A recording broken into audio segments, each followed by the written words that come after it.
හරි. ඒ කියන්නේ තක්කාලි පළතුරක් කියලා අපි ඇපල් කනවා වගේ තක්කාලි ගන්න නැහැ නේ. රස දාලා කහපලක් තක්කා.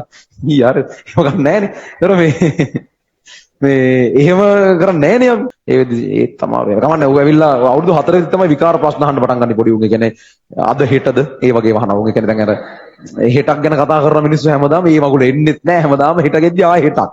ඒතර උන්ට ඒ වගේ එක විකාර අහන්න පටන් ගන්න ඔය වැසෙත් තමයි.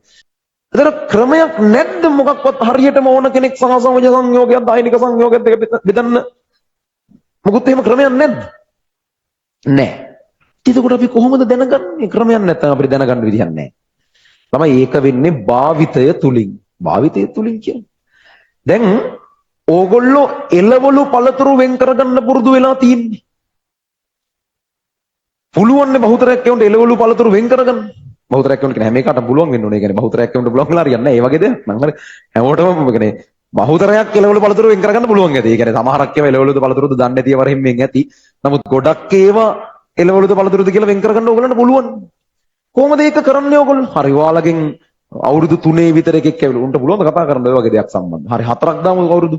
ඒ තමයි. කමන්නේ ඌ ඇවිල්ලා අවුරුදු 4 දී තමයි විකාර ප්‍රශ්න අහන්න පටන් ගන්න පොඩි උන්. ඒ කියන්නේ අද හෙටද ඒ වගේ වහනවා. උන් ඒ කියන්නේ දැන් අර හෙටක් ගැන කතා කරන මිනිස්සු හැමදාම මේ මගුල එන්නෙත් නැහැ. හැමදාම හෙට ගෙද්දි ආයෙ හෙටක්. ඒතර උන්ට ඒ වගේ එක විකාර අහන්න පටන් ගන්න ඔය වැසෙත් තමයි. මේ කොහොම හරි වයස අවුරුදු 4 විතර පොඩි එකෙක් ඇවිල්ලා අහනවා මේ එළවලු පළතුරු කියලා જાති දෙකක් තියෙනවා. ඒක වෙන් කරගන්න කොහොමද කියලා. මොකක්ද ඌට දෙන උත්තරේ ඇත්තට? මේ වගේ ප්‍රශ්නයක් තමයි මට මේ වෙලා තියෙන්නේ මං කියන්නේ.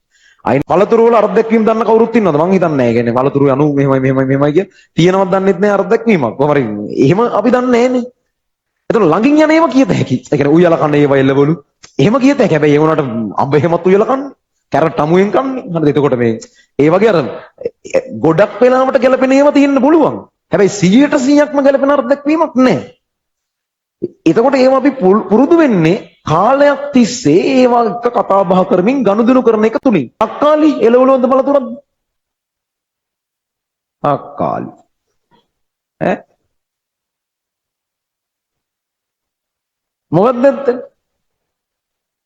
මොන නිර්ණායකයටද කියන්න දන්නේ නැහැ. තක්කාලි පළතුරටලු කොහොමද? හරි. ඒ කියන්නේ තක්කාලි පළතුරක් කියලා අපි ඇපල් කනවා වගේ තක්කාලි ගන්න නැහැ නේ. රස දාලා කහපලක් තක්කා.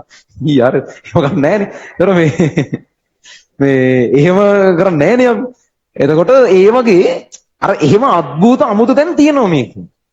ඒවා ඉතින් තැන් වල යනකොට දැන් ගොඩක් කියමු අද තමයි දැනගත්තේ තක්කාලි කියන පළතුරක් කියලා. මෙච්චර කල් එළවලුවක්ද එහෙම වැඩි හිතුවේ නෑ ඉතින් මේ මොකක් හරි කන්න තියෙන දෙයක්. එච්චරයි. වර්ගෙ දැනගෙන ඉන්න ඕනේ නෑනේ ඔක කන්න. ඊට මේ ඒ වගේ